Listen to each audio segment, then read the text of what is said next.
ಇವತ್ತು May 2024 current affairs ಎಲ್ಲಿಂದ ತಗೊಂಡಿದ್ವಿ? ಸ್ಪರ್ಧಾ ವಿಜೇತ ಮತ್ತೆ ವೆಬ್ಸೈಟ್ ಗಳಿಂದ ತಗೊಂಡು ಶಾರ್ಟ್ ನೋಟ್ಸ್ ಮಾಡಿದ್ವಿ. ಸೊ ಪಟಾಪಟ ಅಂತ ಒಂದ್ಸರಿ ನೋಡ್ಕೊಂಡ್ ಬಂದ್ಬಿಡೋಣ. ವಿಶ್ವ ಪತ್ರಿಕಾ ಸ್ವಾತಂತ್ರ್ಯ ಸೂಚ್ಯಂಕ ಭಾರತ 159ನೇ ಸ್ಥಾನದಲ್ಲಿದೆ. ಸೊ ಕೇಳ್ತಾ ಇರ್ತಾನೆ ಯಾವಾಗ್ಲೂ. ಈ ವರದಿನ ಬಿಡುಗಡೆ ಮಾಡುವಂತರು ರಿಪೋರ್ಟರ್ಸ್ ವಿತೌಟ್ ಬಾರ್ಡರ್ಸ್. ಗೊತ್ತಿದೆ ನಿಮ್ಗದು. ಇನ್ನ ಅಲೋಕ್ ಶುಕ್ಲಾ ಇವ್ರಿಗೆ ಗೋಲ್ಡ್ಮನ್ ಪರಿಸರ ಪ್ರಶಸ್ತಿ, ಇದನ್ನ ಗ್ರೀನ್ ನೊಬೆಲ್ ಅಂತಾನೂ ಕರೀತಾರೆ. ಸೊ ಅವ್ರಿಗೆ ಗೋಲ್ಡ್ಮನ್ ಪರಿಸರ ಪ್ರಶಸ್ತಿ ಸಿಕ್ಕಿದೆ, ಕೇಳಬಹುದು. ಇನ್ನ ಗ್ರೀನ್ ಆಸ್ಕರ್ ವೈಟ್ಲೆ ಪ್ರಶಸ್ತಿ, ಇದನ್ನ ಪೂರ್ಣಿಮಾ ದೇವಿ ಬರ್ಮನ್ ಅವ್ರಿಗೆ ಕೊಟ್ಟಿದ್ದಾರೆ ಎನ್ವಿರಾನ್ಮೆಂಟ್ಗೆ ಸಂಬಂಧಪಟ್ಟಂಗೆ. ಸೊ ನೋಡ್ಕೊಳ್ಳಿ. ಇನ್ನ ಚಂದ್ರಯಾನ 3 ಮಿಷನ್ಗೆ ಜಾನ್ ಜಾಕ್ ಸ್ವಿಗರ್ಟ್ ಜೂನಿಯರ್ ಪ್ರಶಸ್ತಿ.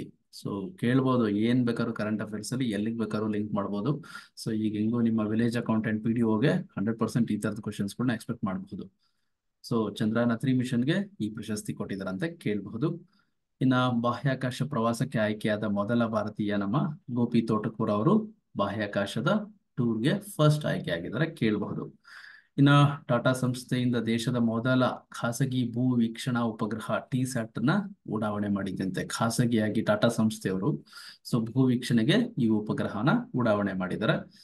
ಇನ್ನ ಭಾರತೀಯ ನೌಕಾಪಡೆಯ ಮುಖ್ಯಸ್ಥರಾಗಿ Dinesh Kumar Tripathi. So very important, ಕೇಳಬಹುದು. ನೆಕ್ಸ್ಟ್, ಅಯೋಧ್ಯೆಯಲ್ಲಿ ಸೂರ್ಯ ತಿಲಕ ಯೋಜನೆ. ಸೊ ಆ ಅಯೋಧ್ಯೆಯ ರಾಮನ ಮೇಲೆ ಸೂರ್ಯ ತಿಲಕ ಅಂದ್ರೆ ಸೂರ್ಯನ ಕಿರಣ ಬೀಳಂತ ಒಂದು technology Indian institute of astrophysics ಅವ್ರು ಮಾಡಿರುವಂತದ್ದು.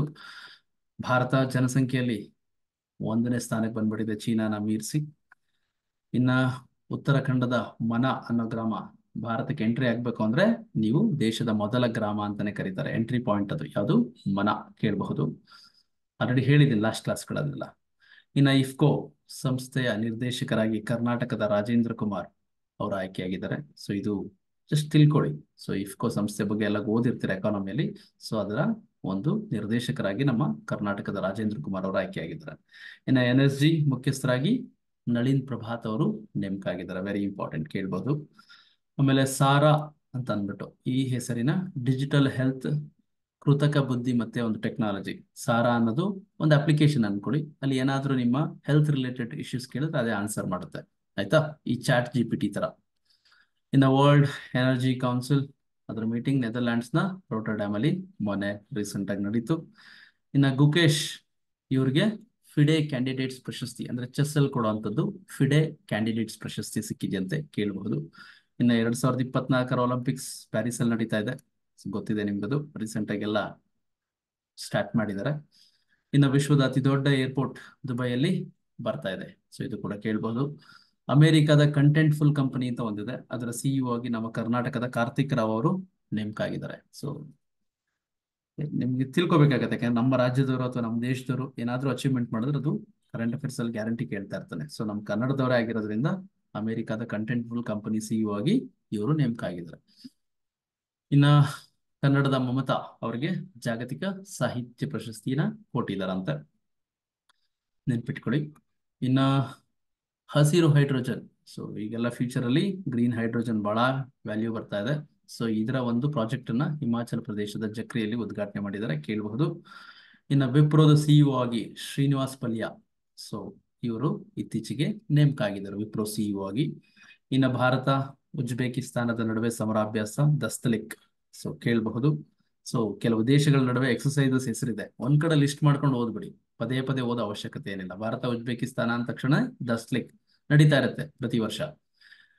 ಮತ್ತೆ ಎವರೆಸ್ಟ್ ಮತ್ತೆ MDH ಮಸಾಲೆ ಇತ್ತೀಚೆಗಲ್ಲಿ ನೋಡಿರ್ಬೇಕು ನೀವು ಯೂಟ್ಯೂಬ್ ಅಲ್ಲೆಲ್ಲ. So ethylene oxide, very very important. Ethylene oxide ಅನ್ನೋ ಕೀಟನಾಶಕ ಅಲ್ಲಿ ಪತ್ತೆ ಆಗಿದೆ ಈ ಮಸಾಲೆಗಳಲ್ಲಿ, ಅದನ್ನ ಸ್ಟಾಪ್ ಮಾಡಿ ಅಂತ ಅಂದ್ಬಿಟ್ಟು ಸಿಂಗಪೂರ್ ಮತ್ತೆ ಹಾಂಗ್ಕಾಂಗ್ ಸರ್ಕಾರಗಳು ಆರ್ಡರ್ ಮಾಡಿದ್ದು.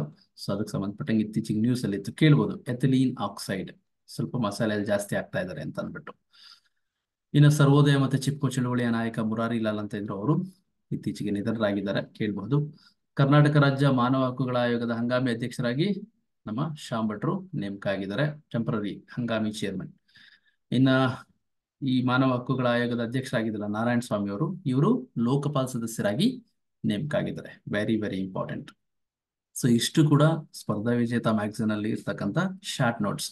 ಸೊ ಇನ್ನು ಕೆಲವು ವೆಬ್ಸೈಟ್ಗಳಿಂದ ಕೆಲವು ಕ್ವಶನ್ ಆನ್ಸರ್ಸ್ನ ತಗೊಂಡಿದ್ವಿ. ಟಾಪ್ ಕರೆಂಟ್ ಅಫೇರ್ಸ್ ಒಂದು 25-30 ಕ್ವಶನ್ಸ್ಗಳು ತಗೊಂಡಿದ್ವಿ ನೋಡಿ, ವೆಬ್ಸೈಟ್ಗಳಿಂದ ತಗೊಂಡಿರುವಂಥದ್ದು.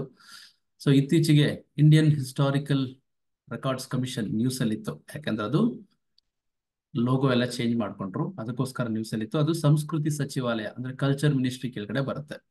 ಸೊ ಸುಬ್ರಹ್ಮಣ್ಯ ದಾರೇಶ್ವರ್ ಇತ್ತೀಚೆಗೆ ಸತ್ತೋದ್ರು, ಅವರು ನಮ್ಮ ಯಕ್ಷಗಾನ ಕಲಾವಿದರು. ಆಮೇಲೆ stock home international piece research institute ಪ್ರಕಾರ ಸೊ 2023ರಲ್ಲಿ ಡಿಫೆನ್ಸ್ಗೆ ಜಾಸ್ತಿ ಖರ್ಚು ಮಾಡಿರೋಂಥ 4ನೇ ದೇಶ ಯಾವ್ದಪ್ಪ ಅಂದ್ರೆ ನಮ್ಮ ಭಾರತ. ಇನ್ನ ಪ್ರಭಾವೋ ಸುಬಿಯಾಂಟೋ ಅವರು ಇಂಡೋನೇಷ್ಯಾದ ಅಧ್ಯಕ್ಷರಾಗಿ ನೇಮಕ ಆಗಿದ್ದಾರೆ. ICC T20 2024 ಸೊ ಅಮೆರಿಕ ಮತ್ತು ವೆಸ್ಟ್ ಇಂಡೀಸ್ ದ್ವೀಪಗಳ ನಡೀತಾ ಇದೆ ಈ ಸರಿ. ಸೊ ಅಮೆರಿಕ ಎಲ್ಲ ಬರ್ತಾ ಇದೆ T20 ಆಡೋದಕ್ಕೆ. ಸೊ ಅದರ ಬ್ರ್ಯಾಂಡ್ ಅಂಬಾಸಿಡರ್ ಆಗಿ ಉಸೇನ್ ಬೋಲ್ಟ್ ಅವರು ನೇಮಕ ಆಗಿದ್ದಾರೆ, ಕೇಳಬಹುದು. IPL ಇತಿಹಾಸದಲ್ಲಿ 200 ವಿಕೆಟ್ ತೆಗೆದಂತ ಮೊದಲ ಬೌಲರ್ ಯಾರಪ್ಪ ಅಂದ್ರೆ ಯಜುವೇಂದ್ರ ಚಾಹಲ್, ಸ್ಪಿನ್ ಬೌಲರ್, ನೋಡಿದಿರಲ್ವಾ ಅವರು. ಇನ್ನ ಜ್ವಾಲಾಮುಖಿ ಮೌಂಟ್ ಎರೆಬಸ್ ಇತ್ತೀಚೆಗೆ ಸುದ್ದಿಯಲ್ಲಿತ್ತು, ಯಾಕೆಂದ್ರೆ ಅದು ಬೆಂಕಿ ಉಂಡೆಗಳನ್ನು ಉಗುಳಿತ್ತು, ಅದಕ್ಕೆ ನ್ಯೂಸ್ ಅಲ್ಲಿತ್ತು. ಅದು ಅಂಟಾರ್ಟಿಕಾದಲ್ಲಿದೆ. ಆಮೇಲೆ ನಮ್ಮ ಹಾಲಿನ ಬ್ರ್ಯಾಂಡ್ ನಂದಿನಿ, ಇವರು T20 ವಿಶ್ವಕಪ್ ಈಗ ನಡೀತಾ ಇದೆ, ನೆಕ್ಸ್ಟ್ ಬರುತ್ತಲ್ಲ, ಅಲ್ಲಿ 2 ತಂಡಗಳಿಗೆ ಸ್ಪಾನ್ಸರ್ಶಿಪ್ ಮಾಡ್ತಾ ಇದ್ದೀನಿ. ಯಾವ್ದು ಸ್ಕಾಟ್ಲೆಂಡ್ ಮತ್ತೆ ಐರ್ಲೆಂಡ್ ತಂಡಗಳಿಗೆ, ಕೇಳಬಹುದು. ಸೊ ಗುಜರಾತ್ನ ಯಾವ ಲೋಕಸಭಾ ಕ್ಷೇತ್ರದಿಂದ ಬಿಜೆಪಿ ಅಭ್ಯರ್ಥಿ ಮುಖೇಶ್ ದಲಾಲ್ ವಿರೋಧವಾಗಿ ಆಯ್ಕೆ ಆದ್ರು ಅಂದ್ರಪ್ಪ. ಏನ್ ವಿಶೇಷತೆ ಇಲ್ಲಿ ಅಂದ್ರೆ, ಸೊ ಇಲ್ಲಿ ಎಲೆಕ್ಷನ್ ಆಗಿಲ್ಲ, ಸೊ ಅಪ್ಲಿಕೇಶನ್ ಹಾಕಿರೋದ್ರಲ್ಲಿ ಆಪೋಸಿಟ್ ಅವ್ರು ರಿಜೆಕ್ಟ್ ಆಗಿ, ಸೊ ಏಕೈಕ ವ್ಯಕ್ತಿ ಫಸ್ಟ್ ಪರ್ಸನ್ ಅಂದ್ರೆ ಲೋಕಸಭೆಗೆ ಆಯ್ಕೆ ಆಗಿದ್ದು, ಅದಕ್ಕೋಸ್ಕರ ಸೂರತ್ ಕ್ಷೇತ್ರದಿಂದ. ಇನ್ನು ಸ್ಕೈ ಟ್ರ್ಯಾಕ್ ಅವಾರ್ಡ್ಸ್ 2024ರಲ್ಲಿ ಅತ್ಯುತ್ತಮ ವಿಮಾನ ನಿಲ್ದಾಣ ಪ್ರಶಸ್ತಿ ಯಾರಿಗೆ? ಹಮದ್ ಇಂಟರ್ನ್ಯಾಷನಲ್ ಏರ್ಪೋರ್ಟ್ ದೋಹಾದಲ್ಲಿ ಬರುತ್ತೆ. ಇನ್ನ Bharat BrahMos supersonic cruise ಕ್ಷಿಪಣಿಯನ್ನ ಯಾವ ದೇಶಕ್ಕೆ ಪೂರೈಸುತ್ತೆ ಅಂತ ಕೇಳಿದ್ರೆ, ಇವೆಲ್ಲ ಮಲ್ಟಿಪಲ್ ಚಾಯ್ಸ್ ಕ್ವಶನ್ ತರ ಹೆಂಗ್ ಬೇಕಾದ್ರೂ ಕೇಳ್ಬೋದು, ನಾನು ಆನ್ಸರ್ಸ್ ಹಾಕ್ಬಿಟ್ಟಿದ್ದೀನಿ. ಫಿಲಿಪೈನ್ಸ್ ದೇಶಕ್ಕೆ ಬ್ರಹ್ಮೋಸ್ ಕೊಡ್ತಾ ಇದ್ದಾರೆ ಭಾರತದವರು. ಆಮೇಲೆ ತಿರಂಗಿ ಬರ್ಫಿಗೆ ಇತ್ತೀಚೆಗೆ GI ಟ್ಯಾಗ್ ಸಿಕ್ಕಿದೆ, ಅದು ವಾರಣಾಸಿಯಲ್ಲಿ ಬಹಳ ಫೇಮಸ್, ಅಲ್ಲಿನ ಮೂಲ. ವಿಶ್ವದ ಅತ್ಯಂತ ಜನನಿಬಿಡ ವಿಮಾನ ನಿಲ್ದಾಣಗಳ ಪಟ್ಟಿಯಲ್ಲಿ ಭಾರತದ ದೆಹಲಿ 10ನೇ ಸ್ಥಾನ ಇದೆಯಂತೆ. IPL ಇತಿಹಾಸದಲ್ಲಿ ಅತಿ ಹೆಚ್ಚು ತಂಡದ ಸ್ಕೋರ್ ಮಾಡಿದ ತಂದೆ ದಾಖಲೆ ಮುರಿದ ತಂಡ ಯಾವ್ದಪ್ಪ ಅಂದ್ರೆ ಸನ್ರೈಸರ್ಸ್, ಅವ್ರದ್ದೇ ಹೈಯೆಸ್ಟ್ ಇತ್ತು. ಸೊ ಮತ್ತೆ ಅವ್ರದ್ದೇ 287 ಏನೋ ಹೊಡೆದಿದ್ದಾರೆ. ಸೊ ಮತ್ತೆ ಅವ್ರದ್ದು ಸನ್ರೈಸರ್ಸ್ ಹೈಯೆಸ್ಟ್ IPL ಅಲ್ಲಿ ರೆಕಾರ್ಡ್ ಮಾಡಿರೋ ಸ್ಕೋರು. ಹೈಬ್ರಿಡ್ ಪಿಚ್ ತಂತ್ರಜ್ಞಾನ ಬಳಸಿದ ಭಾರತದ ಮೊದಲ ಕ್ರೀಡಾಂಗಣ ಧರ್ಮಶಾಲಾದಲ್ಲಿ. ಹೈಬ್ರಿಡ್ ಟೆಕ್ನಾಲಜಿ ಅಂದ್ರೆ ನ್ಯಾಚುರಲ್ ಗ್ರಾಸ್ ಮತ್ತೆ ಆರ್ಟಿಫಿಷಿಯಲ್ ಗ್ರಾಸ್, 2 ಟೆಕ್ನಾಲಜಿ, ಸಿಂಥೆಟಿಕ್ ಇವೆರಡೂ ಬಳಸ್ಕೊಂಡು ಮಾಡಿದಂತ hybrid technology Dharamshala cricket pitch. 2ನೇ ಬಾರಿಗೆ 5 ವರ್ಷಗಳ ಅವಧಿಗೆ ಆಯ್ಕೆಯಾದ IMF ಚೇರ್ಮನ್ ಯಾರು? MD ಕ್ರಿಸ್ಟಲಿನಾ ಜಾರ್ಜಿವಾ, ಕೇಳ್ಬೋದು. ಸೈಬರ್ ಅಪರಾಧ ಸೂಚ್ಯಂಕದಲ್ಲಿ ಭಾರತ 10ನೇ ಪ್ಲೇಸ್ ಅಲ್ಲಿದೆ, ವೆರಿ ಇಂಪಾರ್ಟೆಂಟ್. 16ನೇ ಹಣಕಾಸು ಆಯೋಗದ ಪೂರ್ಣಾವಧಿ ಸದಸ್ಯರಾಗಿ ಮನೋಜ್ ಪಾಂಡಾ ಅವ್ರನ್ನ ಮೆಂಬರ್ ಆಗಿ ನೇಮಕ ಆಗಿದ್ದಾರೆ. ಸೊ ಇದರ ಅಧ್ಯಕ್ಷರು ಗೊತ್ತಿದೆ, 16ನೇ ಹಣಕಾಸು ಆಯೋಗದ ಅಧ್ಯಕ್ಷರಾಗಿ ಅರವಿಂದ್ ಪನಗರಿಯಾ ಅಲ್ವಾ? ಸೊ ಗೊತ್ತಿದೆ. ಅದರ ಪೂರ್ಣಾವಧಿ ಸದಸ್ಯರಾಗಿ ಮನೋಜ್ ಪಾಂಡಾ. ಐರ್ಲೆಂಡ್ನ ಹೊಸ ಪ್ರಧಾನಿಯಾಗಿ ಸೈಮನ್ ಹ್ಯಾರಿಸ್ ಅವರು ನೇಮಕ ಆಗಿದ್ದಾರೆ. ಸಿಟ್ವೆ ಬಂದರು ಮಯನ್ಮಾರ್ ಅಲ್ಲಿ ಬರುತ್ತೆ. ಅಲ್ಲಿನ ನಿರ್ವಹಣೆ ಹಕ್ಕನ್ನ ಭಾರತ ಮಯನ್ಮಾರ್ ಇಂದ ಪಡೆದುಕೊಂಡಿದ್ದಾರೆ. ಸೊ ಬೇಕಾಗತ್ತೆ, ಒಂದು ಎಕನಾಮಿ ದೇಶದ ಅಭಿವೃದ್ಧಿ ಆಗ್ಬೇಕಂದ್ರೆ ಪೋರ್ಟ್ಸ್ ಇವೆಲ್ಲ ನೋಡುವಂಥದ್ದು ಬೇಕಾಗತ್ತೆ. ಸಿಟ್ವೆ ಬಂದರು ಮಯನ್ಮಾರ್ ನೆನ್ಪಿಟ್ಕೊಳ್ಳಿ. ಸೊ ಸಂಗೀತ ವಾದ್ಯಗಳು ಜಾಸ್ತಿ ಮಿರಾಜ್ ನಗರದಲ್ಲಿ ತಯಾರು ಮಾಡ್ತಾರೆ. ಸೊ ಅಲ್ಲಿ ಕೆಲವು ಸಂಗೀತ ಇದಕ್ಕೆ ವಾದ್ಯಗಳಿಗೆ GI ಟ್ಯಾಗ್ ಕೊಟ್ಟಿದ್ದಾರೆ. ಆ ಮಿರಾಜ್ ನಗರ ಮಹಾರಾಷ್ಟ್ರದಲ್ಲಿ ಬರುತ್ತೆ. ಸೊ ವಿಶ್ವ ಬ್ಯಾಂಕ್ ಗ್ರೂಪ್ ಇಂದ ಇತ್ತೀಚೆಗೆ ಆರ್ಥಿಕ ಸಲಹಾ ಸಮಿತಿಯ ಸದಸ್ಯರಾಗಿ ಯಾರನ್ನ? ನಮ್ಮ ರಾಕೇಶ್ ಮೋಹನ್ ಅವ್ರನ್ನ ನೇಮಕ ಮಾಡಲಾಗಿದೆ, ವೆರಿ ಇಂಪಾರ್ಟೆಂಟ್, ಕೇಳ್ತಾನೆ. ಈಚೆಗೆ GI ಟ್ಯಾಗ್ ಕೊಟ್ಟಿದ್ದಾರೆ ಯಾರಿಗೆ? ಕಾತಿಯಾ ಗೋಧಿಗೆ ಕೊಟ್ಟಿದ್ದಾರೆ. ಈ ಕಾತಿಯಾ ಗೋಧಿ ಎಲ್ಲಿದ್ದು? ಉತ್ತರ ಪ್ರದೇಶದ್ದು. ಸೊ ಸರಕು ಪರಿಮಾಣದ ದೃಷ್ಟಿಯಿಂದ ಭಾರತದ ಅತಿ ದೊಡ್ಡ ಬಂದರು ಯಾವ್ದಪ್ಪ ಅಂದ್ರೆ, ಜಾಸ್ತಿ ಅಂದ್ರೆ ಗೂಡ್ಸ್ ನೆಲ್ಲ ಹ್ಯಾಂಡಲ್ ಮಾಡುವಂತ ದೊಡ್ಡ ಬಂದರು ಈಗ ಅಟ್ ಪ್ರೆಸೆಂಟ್ ಪಾರಾದೀಪ್ ಬಂದರು. ಸೊ ಇತ್ತೀಚೆಗೆ ಸುದ್ದಿಯಲ್ಲಿದ್ದಂತ ಆಪರೇಷನ್ ಸಂಕಲ್ಪ ಯಾವ್ದಕ್ಕೆ ಸಂಬಂಧಪಟ್ಟಂಗಪ್ಪ ಅಂತಂದ್ರೆ ಕಡಲ ಭದ್ರತೆ ಅಂದ್ರೆ ಕೋಸ್ಟಲ್ ಸೆಕ್ಯೂರಿಟಿಗೆ ಸಂಬಂಧಪಟ್ಟಂಗೆ operation Sankalp, very very important. ಇಷ್ಟು ಕೂಡ ವೆಬ್ಸೈಟ್ ಗಳಿಂದ ತಗೊಂಡಂತ ಟಾಪ್ ಕರೆಂಟ್ ಅಫೇರ್ಸ್. ಸೊ ಎಲ್ಲ ವಿಡಿಯೋಸ್, ಕಂಪ್ಲೀಟ್ ಥಿಯರಿ ಸಬ್ಜೆಕ್ಟ್ಸ್, ಪ್ಯಾಕೇಜ್ಗಳು ಎಲ್ಲ ನಮ್ಮ ಆ್ಯಪ್ ಅಲ್ಲಿ ಇದೆ, ಆಯ್ತಾ? ಸೊ ಮಿಸ್ ಮಾಡದೆ ಯಾವ ಪ್ಯಾಕೇಜ್ ಬೇಕೋ ಅದನ್ನು ಯುಟಿಲೈಸ್ ಮಾಡ್ಕೊಳ್ಳಿ. ಈಗ ನಮ್ಮ ಪ್ಯಾಕೇಜ್ಗಳು ಕೋರ್ಸ್ಗಳ ಮೇಲೆ ಸೊ ನಾಳೆವರೆಗೂ ಮೇ 13ರವರೆಗೂ 50% ಆಫರ್ ಇದೆ. ಉದಾಹರಣೆ ಯಾವುದೋ ಒಂದು ಕೋರ್ಸ್ 500 ರುಪೀಸ್ ಇದೆ ಅಂದ್ರೆ 250ಗೆ ಸಿಗುತ್ತೆ. ಸೊ ನಾಳೆವರೆಗೂ ಮಾತ್ರ. ಸೊ ಬೇಕಾದ್ರೆ ಯುಟಿಲೈಸ್ ಮಾಡ್ಕೊಳ್ಳಿ. ಎಲ್ಲ subjects PDO, village accountant, KS ಪ್ರತಿಯೊಂದು ಪ್ಯಾಕೇಜ್ ಕೂಡ ಅಲ್ಲಿದೆ, ಆಯ್ತಾ? ಸೊ ಕರೆಂಟ್ ಅಫೇರ್ಸ್ ಇದೇ ರೀತಿ ಮಂತ್ಲಿ ಮಾಡ್ತಿದ್ವಿ. ಇದು ಮೇ ತಿಂಗಳ ಮ್ಯಾಗ್ಝಿನ್ ಸ್ಪರ್ಧಾ ವಿಜೇತ ಶಾರ್ಟ್ ನೋಟ್ಸ್ ತಗೊಂಡ್ವಿ, ಜೊತೆಗೆ ವೆಬ್ಸೈಟ್ಗಳಿಂದ ತಗೊಂಡಿದ್ವಿ. ಸೊ ಚೆನ್ನಾಗಿ ಓದಿ, ಸಿಗೋಣ.